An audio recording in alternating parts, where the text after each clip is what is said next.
55.5% to 112.3 billion shillings. The rising costs within the agricultural sector have also impacted on the cost of food production, and farmers are now desperate to see prices of fertilizers, feeds, and other inputs brought down. So this is the reality that the president-elect has to deal with. Also just moments away from IPRA announcing the new fuel prices, like I mentioned earlier on, and it has to decide whether there's going to be, the subsidy will continue or not. Pundits say that it is not sustainable in the long run.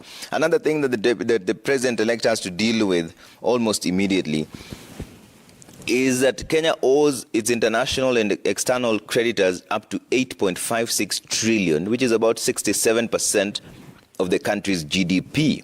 So Kenya spent 1.17 trillion to service debt in the 2021-2022 financial year against the revenue collection of 2 trillion. So that is almost close to 80% of the collected money goes to servicing debt. That is before you bring in recurrent expenditure and all that. So the public debt, when President Ruto walks into his new office at Harambee House, he will find a national treasury that has in excess of 8.56 trillion in debt for both foreign and domestic creditors.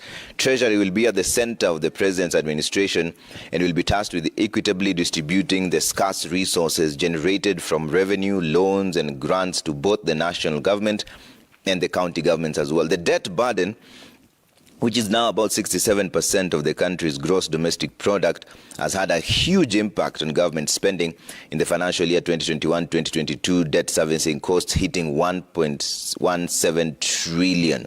So there are pundits who say that the fact that he was in the previous government, which invested heavily in projects that will not have immediate returns, pushing the government's debt to the current level, now finds a rigged economy with a high cost of living and fulfilling his promises, especially within the first 100 days, pundits say will be somewhat of a miracle. You can see there, those are pictures, live pictures from Kasarani, like I mentioned, inside and outside. There's heavy security deployment outside of the Kasarani Stadium, where several thousands of people are making their way into the stadium. Earlier on, there was a stampede. There's a section of the wall that has been breached, and the security deployment is heavier now. You can even see that region from a distance. Quite a number of injuries were also reported there as the people tried to forcefully make their way into the Kasarani Stadium. We saw some paramedics carrying a few people away to different places there to receive treatment. We're yet to establish how many of them were injured in the process and what caused the stampede that people breached the wall heading into the inauguration place where Kasarani Stadium is located. So we're talking about the general entry for the president-elect, and also let's take a look at the issues of public debt. So KRA raised a record revenue of 2 trillion during the period, which means that for every 10 shillings collected, 6 went to servicing debt, squeezing the development agenda. Because if they collected 2 trillion and in 2021-2022 financial year, 1.17 trillion was paid back in debt, that's about, for every 10 shillings collected, 6 went to servicing debt, squeezing the development budget. So President Ruto said that he had already had talks with KRA and Treasury on how to increase tax collection and reduce government borrowing. But President Ruto will also find himself in a tight spot that will need him to delicately balance how to raise enough revenue to implement the projects he promised, while also easing the tax burden on households and businesses that are struggling under tough taxation regime. Experts reckon that Dr. Ruto's administration has to prioritize cutting expenditure on non-priority items and tackle corruption to cut the budget deficit and lower the debt accumulation as well. The proposed national tax policy, which will be reviewed every 5 years, will also be another thorn in the flesh as it proposes to impose presumptive tax on the informal businesses and subsistence farmers in an effort by the taxman to squeeze the extra coin from the people's pockets to the government's coffers. So the Kenya economy is dominated by subsistence agriculture and a large informal sector, which are difficult and uneconomical to tax. Well, President Ruto will also immediately be confronted by a high cost of living that has pushed many basic commodities out of the reach of poor Kenyans. Annual inflation has hit 8.5% in August, the highest in 5 years, driven by a sharp increase in the cost of food and fuel. And like I mentioned earlier on, IPRA will be giving the reviewed cost of fuel by this evening, which takes effect from 12 a.m. this evening and will have to be dealt with by the people through the day. And this is the time when the president-elect, who at that time will be the president after his inauguration, will then have to tell the people whether the subsidy will continue or not. Pundits say it should not because it is not sustainable in the long run, but that will lead to a significant jump of fuel prices at the pump as we speak. As you can see, this is the event that is happening live at the Kasarani Stadium anytime from now. There are quite a number of people who are coming in as well. There's a breach of the security wall there by quite a number of people stampeding into the area. Injuries have been reported. We have to establish how many people have been injured and what caused the stampede in that region. But a delegation of more than 60,000 people are expected at the Kasarani Stadium.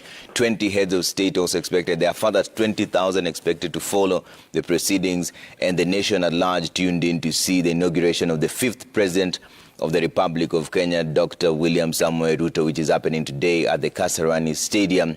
As we speak, we'll cross over to our reporters there to find out what the latest is as they prepare for a full entry that the president-elect, Dr. William Samoei Ruto, and his deputy, Rigathi Gachagua, have to deal with when they assume office this morning. The Constitution says that they have to do this between 10 a.m. and 2 p.m. today. And people are told that they need to be seated by 8 a.m. and the program will begin at that point where the inauguration will begin at the Kasarani Stadium. We have people who are there, reporters on the ground. Ayub Abdikadir is joining us live. Seth Olale is also there. Stephen Leto will also come in at some point. Ayub, good morning. It's good to see you. So we saw earlier on pictures of people breaching the security walls and making their way into the stadium. What really happened there?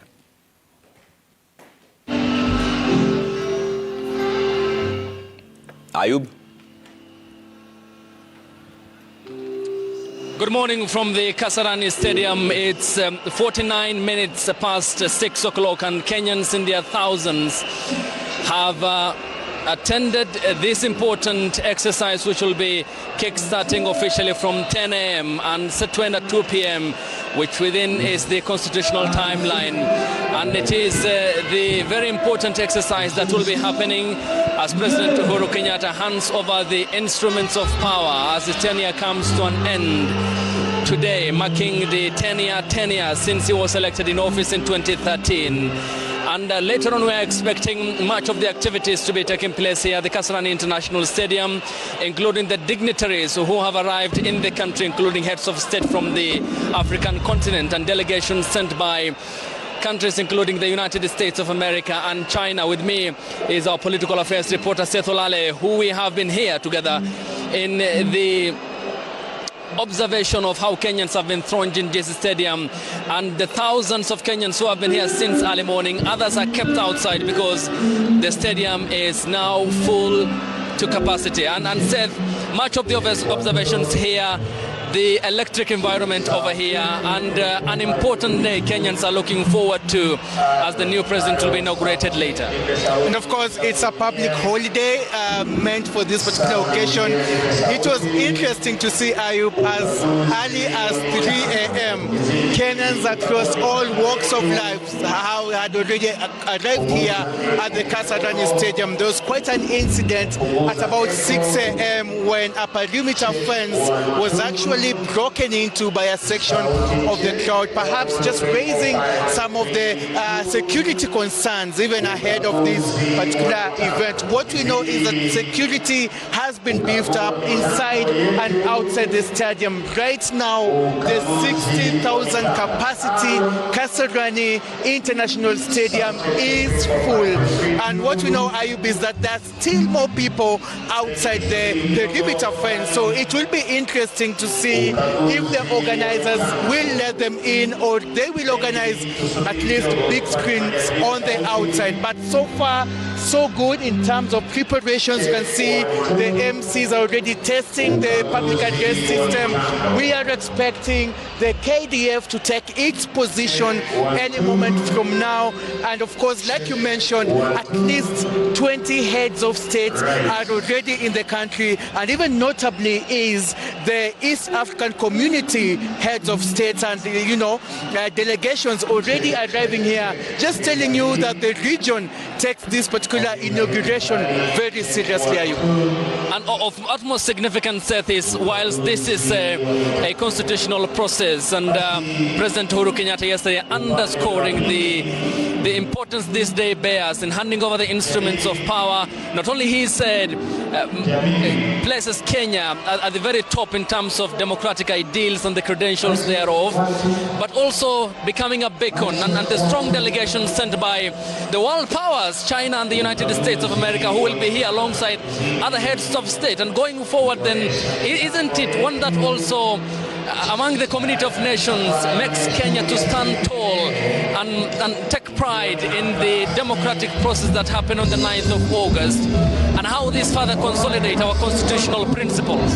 Exactly, and that's why there were over 200 international observers in the country, because the particular elections that was witnessed on the August 9th, it was a landmark not only to the East African region but Africa as well. And you've seen how the reaction has been since the general election, the congratulatory messages, from the heads of states, from the dignitaries and observers around the world, stating that indeed Kenya produced quite a significant exercise. And you know what? The peace and stability that has prevailed even after the election is quite admirable. And what we know is that there are some key personalities that will be of greater significance today. We're talking about the Registrar of the Judiciary, Anna Hamadi. We're talking about the Chief Justice, Martha Koome, who will actually administer the process of oath-taking. And of course, the man of the moment, William Ruto, the president-elect, and his predecessor, Uhuru Kenyatta. And of course, the First Lady is involved. And of course, the Deputy President-elect, Rigathi Gachagua. Some of the key personalities that we are waiting. But so now, the electric moment, the crowd cheering around us, the 60,000 supporters and Kenyans who've just come to witness this particular historic moment. And Seth, it's because of the environment over here, but then the cheer that is coming from the thousands of Kenyans here is a demonstration of them coming out and the hope they have in the incoming administration in terms of the economy, in terms of setting the record straight and the expectations. This is largely a demonstration of how pregnant the public is, and going forward is an expectation they have of a government that will be inaugurated today of the President-elect Deputy President Dr. William Ruto. And then the economy, which is largely an important pillar of the Deputy President's manifesto, launched here at the gymnasium. How close will they be watching how this will be done, the economy, and I mean, Kenyans wanting to feel the value of the shilling in their pocket? Exactly, Ayub, because even the president-elect himself, on numerous occasions, even after he was elected into office, he's been saying that one of his greatest concerns will be uniting the country after a very hectic and a very close call in terms of the campaigns and the political temperatures. So his call and his take immediately after he was declared president-elect at the Bomas of Kenya by the IEBC chairperson Wafula Chebukati, William Ruto did say his main agenda will be uniting the country, and thereafter, of course, just executing his mandate, and especially the manifesto of the Kenya Kwanza Alliance. So what we know is that from his previous public appearance, and especially on Sundays, where he's been attending church services, we saw him in Kiambu County, we also saw him in Meru County, and in each and every occasion, he did say that much of what is being expected to say, he will say it today during his grand inauguration. So we expect the president-elect's speech to contain issues to do with, cohesion, unity after the election, and now moving forward. Remember that the president-elect, William Ruto, also talked about working with those who actually competed against him in this particular election. And Seth, today is a set-piece moment. I mean, the election process is over with President Uhuru Kenyatta, who will be handing over the instruments of authority. It bears otherwise also a very monumental exercise that will be happening here. It's the second time under the current constitutional dispensation where power is handed over from one authority to the other, and the commitment made by the president yesterday. Therefore, going forward, how does this further embolden the aspirations of the Kenyan people they had under the current constitutional dispensation that we promulgated in 2010? I think it puts the country to another level in terms of democracy, civilization. It puts us at par with other modern, other developed nations, I might say. And that one also cements the kind of democracy, the kind of the constitutional protection that is being upheld by the people of Kenya. And like you said, the deputy president or the president-elect, William Ruto, earlier on did say that he hopes that his predecessor, Uhuru Kenyatta, will oversee a peaceful transition of power. And indeed, the president, the outgoing president, Uhuru Kenyatta, has been committed. We saw yesterday the president, Uhuru Kenyatta, and the first lady, Margaret Kenyatta, hosting the incoming president and the incoming first lady at State House. And also remember that during the Azimio la Umoja One Kenya coalition parliamentary group meeting at the Masai Lodge in Kajiado County, the president said that he will be smiling, handing over the instruments of power. So maybe just a clear indication that the head of state is clear to make sure and committed to make sure that the constitutional journey Kenya began in 2010 actually take precedence in today's particular historic inauguration. And said there is one element that stands out when you look at the promises that were made by either side of the political divide, and the Kenyan people are accorded the mandate to one side of the divide. How does then the deputy president appeal the message of reconciliation to the other people on the other side, on the other island part of the political divide, in terms of striking that reconciliatory tone going forward? And the message that came from President Kenyatta yesterday, that look, Mr. President-elect, you will be the president of Kenya, not only for those who had voted for you. How do you think he can go about that? Because there seems to be also, going forward, the part that opposed you during the campaign. You know, being elected into office is one thing. Executing the mandate and that which you promised Kenyans, it's a totally different thing. But the president-elect, William Ruto, said when he was asked by one of the journalists, when the Supreme Court actually upheld his presidency in that landmark ruling by the Apex Court, the president-elect did say that, you know what, there is a lot of pressure, there is a lot of expectations, and especially during his first 100 days in office, one of the key agenda for the Kenya Kwanza Alliance was reducing the cost of living through improving the economy. And you know, that is what Kenyans will be expecting in the first 100 days of office. Issues to do with unga, the prices of unga, and many other basic commodities, the subsidies that is going to be introduced in food products, in the agricultural products, in the petroleum products, which are very key and core in the industrialization sector. So for me, I think that President-elect William Ruto today is expected just to hit back and to revisit the Kenya Kwanza Alliance manifesto in ensuring that he delivers on that which he promised the country and especially his supporters during the official 90 days campaign period. And it was over the weekend said that the president-elect had said that he looks forward to rebooting the agriculture sector. He talked about the Miraa exports to Somalia. And President Hassan will be here today alongside other African heads of state and delegations who will be representing their governments here.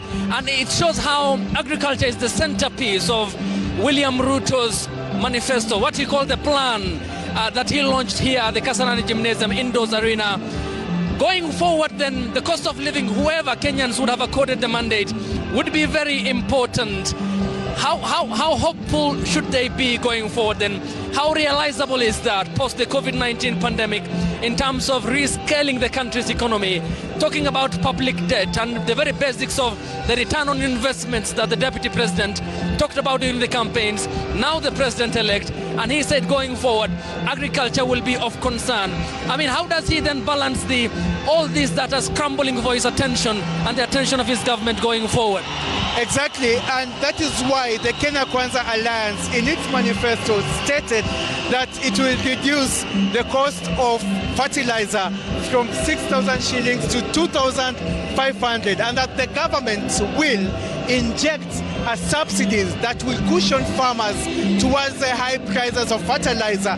And the Kenya Kwanza Alliance, I remember very well when I covered some of their campaigns, did say that agriculture is the backbone in terms of economy, in terms of GDP of the nation. And so for them, it will be key to safeguard the farmers, to safeguard the agricultural sector. They talked about weeding out cartels. And you can remember when the president-elect was in Meru just recently, did say that he will deal with the cartels. And we know that the coffee industry, the tea industry in the country, the petroleum industry, and many other agricultural departments have been complaining about cartels, about the middlemen. So maybe a call by the deputy, or rather the president-elect in Meru on Sunday, stating very clearly that upon putting the biblical oath of instruments down, after being sworn in, he will straightforward go for these particular cartels. And we hope that who will benefit after this, it will be the farmer. And Seth, another important element which was also a standalone aspect was the commitment that he made in his manifesto, that is the president-elect, of constitutionalism. He said he will oversee the implementation of Katiba 2010, and he cited institutions of government which he said ought to be given their independence as enshrined in law. He talked about the DCI, the Ethics and Anti-Corruption Commission, the Kenya Revenue Authority, which he said during the campaigns were rather weaponized, and that he's going to inject billions of shillings to ensure that there is independence which they are guaranteed under the constitution. How do you think then this will be undertaken? Because constitutionalism and the rule of law is very key going forward for the emboldening of the country's democracy. Indeed, Ayub, the president-elect, who's now just hours away of becoming the 5th president of the nation, has been on the forefront in defending the constitution. He was so much against the Building Bridges initiative because, according to him, the basic structure of the constitution was going to be changed. And those are some of the issues that were raised in those who were against the BBI. So asking me about the president-elect and the Kenya Kwanza Alliance upholding the 2010 constitution, I think they've been on the forefront. And that is why when we went to the Supreme Court in determination of the fate of the BBI, they did mention that they feared that, some of the principles, some of the tradition that the 2010 constitution is currently upholding will be taken away. And the president was the president-elect was very categorical in regards to protection of the judiciary. Remember, he was against what he termed that there was an attempt by the BBA to bring a prefect to preside over the judiciary. So for me, I think this particular incoming administration will be very key in making sure that the 2010 constitution, which Kenyans overwhelmingly, through a consensus, actually chose these particular laws to govern the land. I think the Kenya Kwanza Alliance will uphold the 2010 constitution. There will be protection of the constitutional commissions and all that. And what you are seeing on your screens at the moment are pictures of the 3 services of the Kenya Defence Forces. And this is the Kenya Army, the Kenya Air Force, and the Kenya Navy. who are preparing for the entrance of the pitch, where they will be lining up waiting for President Uhuru Kenyatta, who will be inspecting a guard of honor today. And it will be happening here at the Moi Sports Center, Kasarani, where then he will go to the podium, where he will oversee the handing over of the instruments of power to the president-elect, that is Dr. William Ruto. And they're now preparing for one more gathering before they set their fit on the pitch, as is the tradition by the Kenya Defence Forces, who had given President Uhuru Kenyatta a Kwaheri salute this week at the Langata Barracks, where that event happened, and President Uhuru Kenyatta overseeing that engagement with the Kenya Defence Forces, all the three services, the Kenya Defence Forces, the Kenya Navy, the Kenya Defence Forces, and the Kenya Army, and the Air Force of the Kenya Defence Forces, all who will be here. And this as part of the inauguration day, and this happening at the Moi Sports Center, Kasarani, where the President-elect, Deputy President Dr. William Ruto, will be handed over the instruments of power, a reign that he will begin as the fifth President of the Republic of Kenya. And said this, pointing to again what has been the ruling Jubilee Party, and going forward, the pledge that the President and the Deputy President made in September 2016 in coming up with a political party that will end ethnic balkanization in the country, that will be based on a unity platform. But that was never the clear picture into 2022. Now the Jubilee Party, not in the shape it was in 2017, shot by about 62 MPs to have an absolute majority in Parliament. Then now less than 50 members of Parliament in the National Assembly.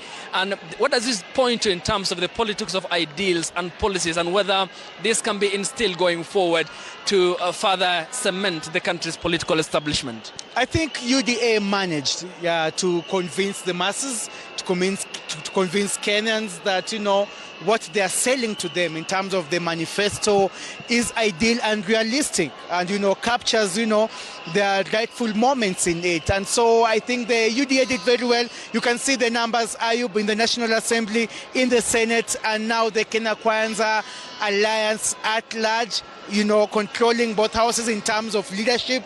But talking about the Speaker of the National Assembly, being Moses Wetangula of the Kenya Kwanza Alliance, and also Amason Kingi, the Speaker of the Senate, just telling you, what UDA Kenya Kwanza Alliance took the presidency very seriously, took governance very seriously, not only in the executive, but now we're talking about the legislature, the legislation bit of it, because they control. So going back to what UDA, what Kenya Kwanza Alliance, you saw the massive campaign they initiated, at some point, just even now dividing themselves, towards the tail end of the election.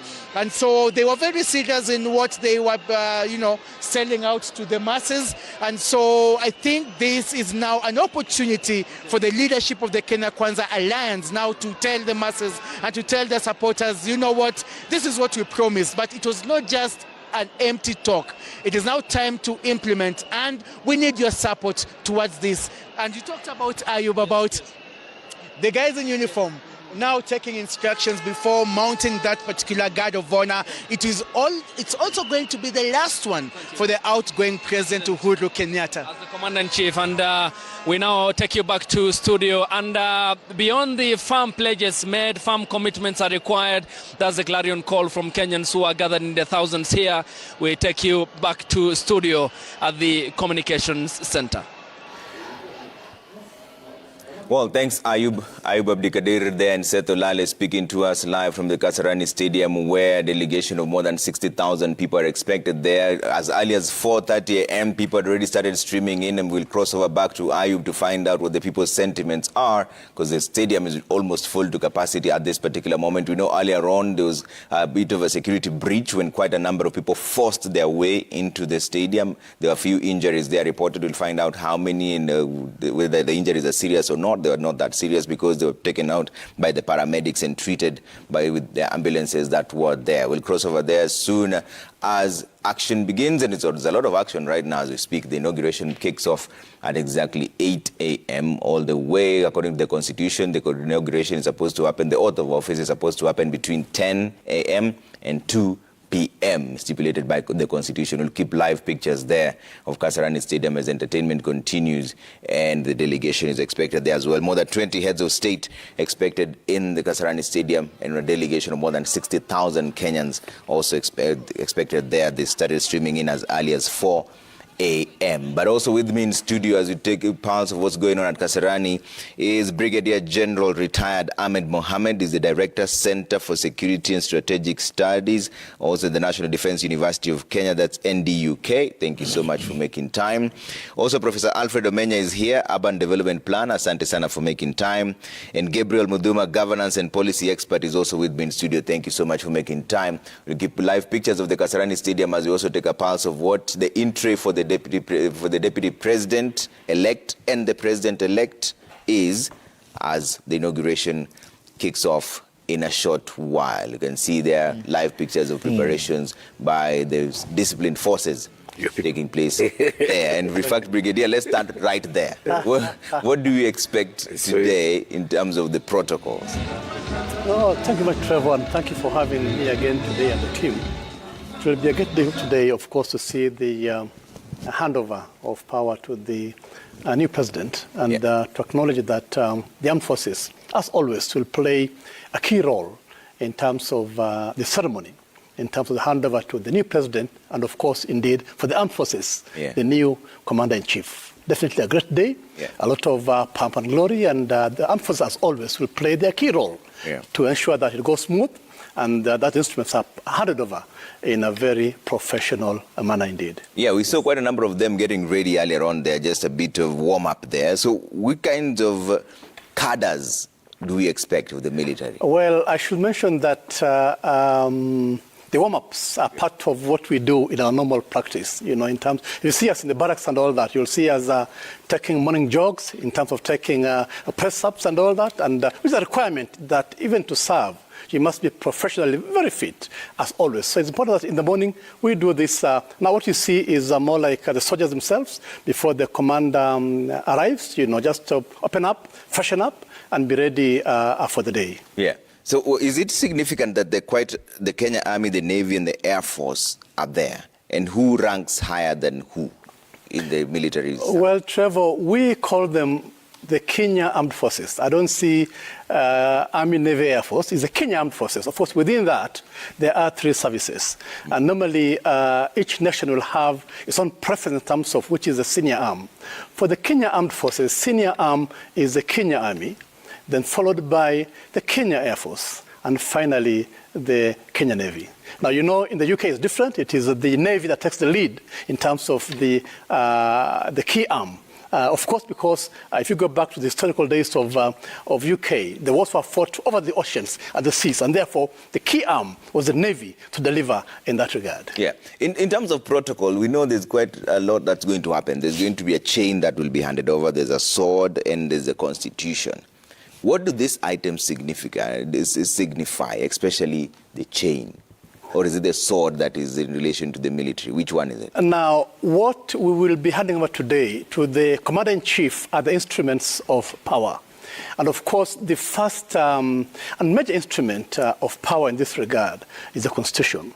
That as it does his normal routines, he's always guided by the Constitution in all that he does as a key instrument in all this. Then secondly, he'll be awarded the Sword of Honor. The Sword of Honor comes out of practice.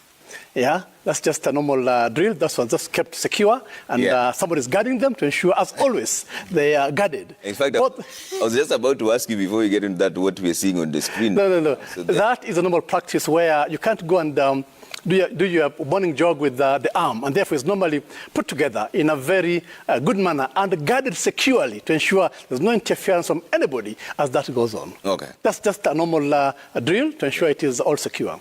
Okay. So here back to the sword then, it has a lot of significance in terms of the fact that it reflects power and authority. Yeah. And in war in the past, you know, you will find the commander having a sword. And that sword is where he'll give direction, move, get going. That's the direction, and they follow. And the tradition falls way back, actually, you'd be surprised, to those traditional wars. But in modern times, much more it comes from Japan, where the Japanese samurai what was very popular with the empire and the rulers at that time, that whenever they are, whether king or queen, that sword is the authority. That has been carried on all through, and what we see now today, adopted almost all over. Mm-hmm. Yes. And then there's a chain. There's, out of the instruments of power, there's a golden chain that will then be given to the president as well. That is much more of the medal. Okay. Yeah, you see, at any one time, you'll find that only one person has that senior medal. The senior, and again, remember, the power to award honors and awards is vested in the presidency. Even when anybody gets that award, it's in the name of the presidency. Now, in the country, normally, we have different awards, starting from the CGH, which is the highest honor in this country. The CGH at any one time is reserved for the commander-in-chief. Okay. Those below him, which are quite a number, will have, now, the CGH is the chief of the Golden Heart. Yeah. Below him is that's the first order. Second order is the elder of the Golden Heart, the EGH. Today, as we sit now, the president-elect is an EGH, the elder of the Golden Heart. Yeah. The CDF is an EGH, the elder of the Golden Heart, and a few others. Only one sitting person enjoys the chief of CGH. Today, therefore, the president, in handing over, will award the president-elect the chief of the Golden Heart, the CGH, with that chain you'll see being handed over, which is very key as part of the ceremony. All right. Thanks, Brigadier. We'll stay with you for the protocol part of it. I'll keep you out of the politics. Now we have Professor and Gabriel Muduma out of it. Prof, let's start with you there. We've been through this with you, right from the election all the way to voting up until now. Right. How significant is this day for you? How would you summarize it in a nutshell before we get into the in-tray, the legacies and all that? No, this is a very significant day for Kenya, for the country. And I think it's a triumph of constitutionalism and the rule of law. It is smooth transition of power from one regime to another in a democratic society is actually very significant. And of course, I've highlighted this twice in a Nigerian TV that Kenya is currently the gold standard of democracy and democratic transitions in Kenya. We tested all the systems, from the election all the way to the Supreme Court in a very peaceful manner, with the different candidates accepting the outcome, some grudgingly, but that is just how democracy is. So I think we've done well this time round, despite, of course, our usual quarrels, including even the role of media in this. But it's a proud moment for the country, it's a proud moment for development of our democracy. Yeah. And yes, there might be one or two small questions, but those are our internal issues. We are very proud of the country, on this particular day, and to congratulate the incoming president that will just be, inaugurating in a couple of hours. Okay. Thank you. Gabriel? Is this a proud moment for democracy, like Prof says? Well, of course. And Trevor, first of all, thank you for inviting us once again. What you've actually put forward, Trevor, it's the environment itself. It's very critical to the content that democracy represents in this country. And as you and many other people would know, there are several facts that affirm our republic and our constitution as being one of the most progressive constitutions that we have. And so when we are talking about a constitution that is progressive, we also have to put into mind that when it comes time, after every 10 years, or as it's stipulated in the constitution, we go back to the ballot. These are some of the facts that affirm our republic. And how do we go to the ballot? We exercise the freedoms that have been guaranteed to us by the very same constitution. That's why when we go to the ballot, we cast our votes are counted, a president is named, should there suffice, like we've seen. The aggrieved party goes to the highest court in the land. The highest court in the land comes up with a decision, and after that, the ceremony that we are witnessing today suffices. So today, the new leadership is at hand. It's a new dawn again, and our democracy has placed this environment as it's stipulated in our constitution. So today, all of us are witnessing what has been an idea that Kenyans themselves have put into the hearts of our republic. Yeah. And Brigadier, I see you're excited when you saw that truck there. Like I mentioned, I will keep you out of the politics. So you talk about the protocol. Trevor, it's a great day. I can assure you, for the military, it's a great day, to see this handover and change of power. And to see these small things that make a very big difference. Yeah. Exactly. What you saw earlier was the ceremonial Land Rover, which normally the president will come to the State House in his official car, and the site will now jump onto the ceremonial Land Rover.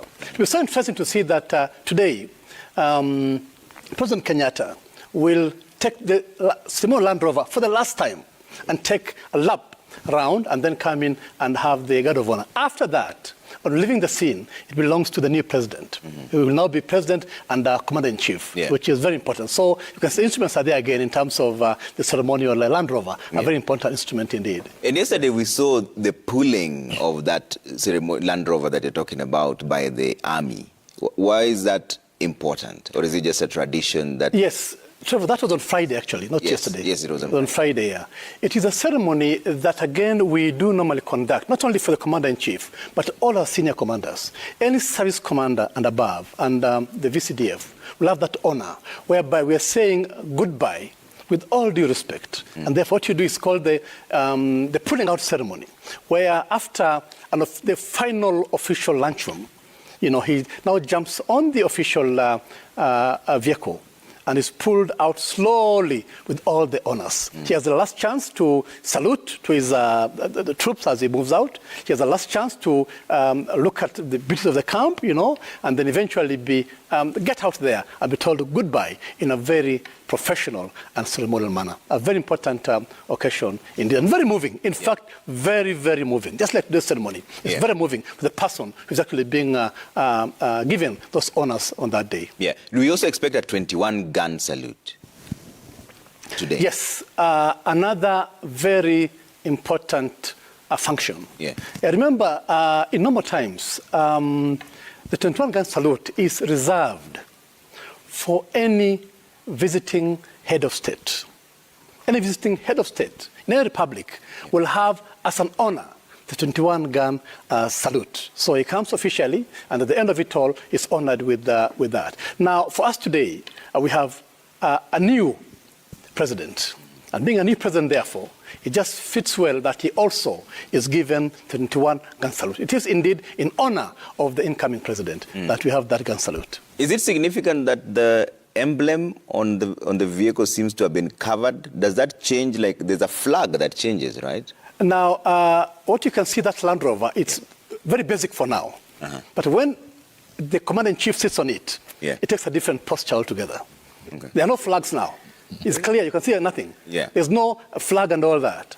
When it is officially now unveiled and it gets on top, you get all the two flags coming in.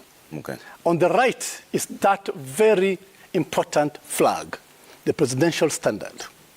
On the left will be the national flag, again indicating all the symbols of power and authority as the commander-in-chief at that time. Yeah, so that can only be unveiled when he's in the vicinity. Exactly, when he's in the vicinity, about to jump on. Other times, it is put off. It is covered. Yes, covered. It's covered. In the same token also, it goes along also with the presidential standard, which you're going to see today, which you're actually discussing here now. The presidential standard, again, is another show of power and authority to the commander-in-chief, or the president in this case. And it's only pulled up when he's present. Never when he's not there. When he leaves, it goes down. Okay. That's purely for him, in person. And that's why it is him who selects the colors of his presidential standard. Okay. It's amazing. I'm learning so many things. I've been seeing these things, Trevor, happening. The minute you see the president has arrived somewhere, there's a flag that goes up. And I always wondered, and I'm glad today I can tell you that. When he leaves, that flag comes out so quickly. It is his presence, power and authority that lies in him. That's why it's him who selects that flag. Today, you'll see a very important ceremony. In fact, very colorful. Yes. In that, after the inauguration, technically, the old president is no longer in power. And therefore, on one hand, his standard will be lowered. Yes. Wow. As you do that, immediately, Yeah. The other one new will one be goes raised Yeah. and goes up. When now President Ruto at that time leaves, the standard will be lowered. Okay. Yes, it will be lowered. Interesting thing. Prof, let's get into the politics part of it. I know your protocol is important. We'll talk tell you this. But the legacy, because now today the sun rises with Dr. William Samoei Ruto as the 5th head of state. Correct. And it set yesterday with President Uhuru Kenyatta. But what is President Kenyatta's legacy? And can you separate it from Dr. William Samoei Ruto, who was also his deputy? Yeah, I think I would summarize this as continuity and change. I don't know whether that's a good thing or a bad thing, but the beauty is that the incoming president has been part and parcel of the outgoing administration for a significant part, at least, fully. And then for a particular period, he's been, partially. Yeah. So the beauty with that is that he knows all the challenges that exist inside government. He knows how that entire system works. He knows the people that he'll need to work with, of course, because he will not be able to, to bring in a totally new administration. Yes, so the beauty with that is that he knows what he's inheriting, so he knows what he can actually fix and what might be very difficult for him to fix. On the other hand, he also knows what they achieved collectively in terms of their vision for Kenyans. And most of these things that the Jubilee administration achieved in their first term and the second term are actually not contested. However, he also knows the big challenges, and basically, I mean, if you're going to look at Jubilee's achievements, we can look at that in a lot more detail. A lot of that has been in infrastructure. We know that Jubilee has delivered more roads than all governments from independence. We know Jubilee has had huge connection to electricity. We know the expansion of the economy. I think sometimes we only normally look at the debt bit, but our economy actually more than doubled under Uhuru. Yeah. We know the tax record in terms of what we're bringing in actually again more than doubled. Yes, but on the other hand, we also know the challenges that has made the incoming president and his team to win elections. It is the pains that Kenyans are feeling, and those are things coming all the way from debt. We have issues of a bloated civil service. We have issues of inflation and cost of living that has gone haywire, partly because of our own bad behavior, but also because of just things that are happening elsewhere. Yes, so I think the good thing is that the DP suffers no fools on these issues. I mean, he understands what the challenges are. He understands what he can do and what he cannot. So even some of those promises will have to be put into perspective. Okay. And I think that makes his presidency at the start, a lot more realistic, as opposed to, say, a purely populist, regime that were not part and parcel or had insights in terms of what was ailing the country.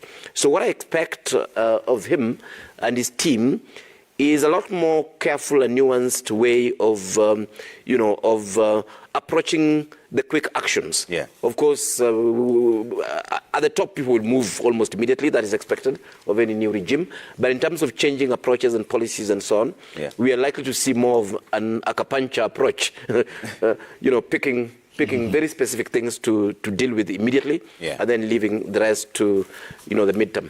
Okay. Gabriel, Prof is summarizing this as continuity and change. Is that how you see it as well, or is there a legacy? Is this legacy conjoined to the two of them, or can you separate that this is Uhuru's legacy as we wait for Ruto's legacy? Prof has a point, because at one point you have to remember these two young men. And when I say young men, with all due respect, you're talking about the president-elect and the current president. They were a team in 2013 when they came in as Jubilee. And when they came in as Jubilee, as Prof is saying, they